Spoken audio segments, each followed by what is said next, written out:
দুপুরে খাওয়া দাওয়া শেষ করে দু বোন চলে গিয়েছিলাম বাজারে, কারণ ঈদ উপলক্ষে বাচ্চাদের মাদ্রাসা বন্ধ দিয়েছে। তো আর আমার ছোট বোনের জামাই ওদেরকে টাকা দিয়েছিল রেস্টুরেন্টে নিয়ে খাওয়ার জন্য। তো যেহেতু ওরা ছোট, ওদেরকে রেস্টুরেন্টে নিয়ে যায়নি। আসসালামু আলাইকুম, কেমন আছেন সবাই? তো ওদেরকে জিজ্ঞাসা করেছিলাম যে তোমরা কি খাবে, তো ওরা বলছিল যে আমরা নান রুটি খাবো আর চাপ মুরগির চাপ খাবো। তো আমি যে দোকান থেকে সবসময় মুরগির চাপ আর নান রুটি আনি সেই দোকানে চলে গিয়েছিলাম। তো দেখতেই পাচ্ছেন আমি একটা ভাইয়ের সাথে কথা বলছিলাম যে মুরগির চাপ কত করে কিংবা নান রুটি কত করে রাখে। তো যা শেষমেশ আমরা 8 পিস মুরগির চাপ অর্ডার করেছিলাম আর 14টা নান রুটি অর্ডার করেছিলাম। তো ভাইয়াকে বলছিলাম যে এগুলোকে আমাদেরকে কেটে একেবারে সুন্দরভাবে প্রসেসিং করে প্যাকেট করে দিতে। তো ভাইয়া মুরগির চাপগুলো কেটে দিচ্ছিল। আর আরেক ভাইয়া এই নান রুটিগুলোকে কেটে একবার সুন্দর করে দিচ্ছে। আর এখানে তো ওরা নান রুটিটা বানায়, দেখতেই পাচ্ছেন। আর এত ভিড় ছিল দুপুরবেলা, কি আর বলবো আপনাদেরকে, মানে অনেক কষ্টে একটু ভিডিও নিতে পেরেছি। এই তো দেখুন আমাদের পার্সেলটা প্রায় রেডি হয়ে গিয়েছে। তো একটা ভাইয়া মানে এগিয়ে দিচ্ছে আর উনি খুব খুশি হয়েছে আমরা ভিডিও করেছি বলে। তারপর চলে গিয়েছিলাম আম দোকানে, কারণ ওরা বলেছিল ওদের জন্য আম নিয়ে আসার জন্য, তাই চলে গিয়েছিলাম আম কিনতে। তো এই তো দেখুন আমার আমটা প্রায় কেনা হয়ে গিয়েছে। তো এখানে আমি বেশ অনেকগুলো আম কিনে নিয়েছি।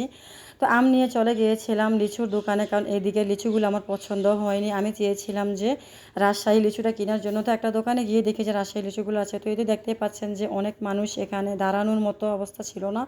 তো এখান থেকে আমি কিছু লিচু নিয়েছি, প্রায় 100 লিচু কিনেছিলাম। আর লিচুগুলো দেখে আমার কাছে বেশ ভালোই লেগেছে। তারপর একটা অটোতে উঠে বললাম বাড়িতে যাওয়ার জন্য। তো এই দিক দিয়ে দেখতেছি যে একটা খুবই রেস্টুরেন্ট, খুবই সুন্দরভাবে সাজানো গোছানো।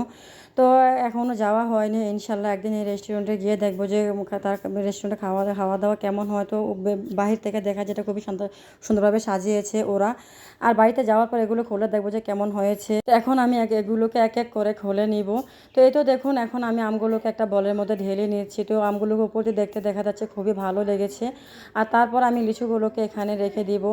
আর আমার পেছন থেকে তো বাচ্চারা খুবই এক্সাইটেড যে ওদের জন্য আম এনেছে, লিচু এনেছে। কারণ ওরা ছোটোবেলা ওদের খুশি করার জন্য বেশি কিছু লাগে না। ওরা যদি 2 টাকা দিয়ে একটা চকলেটও কিনেন তাহলে ওরা খুবই খুশি হয়ে যায়। আর বাচ্চারা তো ঘরে খাবার থেকে বাইরের খাবারটা এমনিতে বেশি পছন্দ করে। ওদেরকে ঘরে যত বানিয়ে খাওয়াবেন তারপরে ওরা মনে হবে যে ওরা বাইরেটাই ওদের বেশি পছন্দ। তো আর কি আর বলবো, যেই কথা সেই কাজ। তো বাচ্চাদের পছন্দ মতো তাদের কিছু খাবার নিয়ে এসেছিলাম। এই তো এই মুরগির চাপ আর নান রুটিগুলো তো আমি সবগুলোকে সার্ভ করে নিয়েছি। তারপর এখানে যে কিছু সালাদ দিয়েছে, তো এখন শসাটা আর ওই সালাদটা একসাথে মিশিয়ে নেব। আর এই যে একটা প্যাকেট দেখতেছেন, এটা হচ্ছে মশলাটা, মানে মুরগির চাপের যে মশলাটা, ওটাকে ওরা মানে একটু ওভেনে একটু গরম করে দিয়েছে যাতে এটা খাওয়া যায়। তো এই তো দেখুন আমি যে বাজার থেকে যা কিছু এনেছি সব কিছু আপনাদের সাথে শেয়ার করেছি। তো এখন আমি এগুলোকে যেহেতু সালাদটা একটু ভালোভাবে মিশিয়ে নিব আর একটা প্লেটে সবগুলো একই সাথে পরিবেশন করে দিব। তো এক এক করে আমি আমার সব ছেলে মেয়েদেরকে দিয়ে দিয়েছি। দেখুন ওরা খুবই মজা করে খাচ্ছে, কারণ যেহেতু ওরা ছোটো একই সাথে খাওয়া বোঝে না, তাই ওদেরকে আমি আলাদা আলাদা প্লেটে দিয়েছি যাতে ওরা নিজেদের মতো করে খেতে পারে। আর ওরা তো খাচ্ছে আর খুবই কথা বলতেছে, হাসি দিতেছে, বলতেছে যে আম্মু থ্যাংক ইউ, খুবই খুশি হয়েছি তুমি আমাদের জন্য এটা এনেছো। তো আমি বলেছিলাম তো আমি তো তোমাদের জন্য আনিনি, তোমার আঙ্কেল তোমাকে টাকা দিয়েছিল রেস্টুরেন্টে খাওয়ার জন্য। তো এটা শুনে ওদের আঙ্কেলকে বলছে যে আল্লাহ আঙ্কেল তোমাকে থ্যাংক ইউ, তোমরা আমাদেরকে রেস্টুরেন্টে খাওয়ার জন্য টাকা দিয়েছো। তো যাই হোক ওদের খাওয়া দাওয়া শেষ। তো আমি বেশি একটা খেতে পারিনি, কারণ আমার কাছে মনে হচ্ছে যে আমি মানে আমার গ্যাসে প্রবলেম হবে।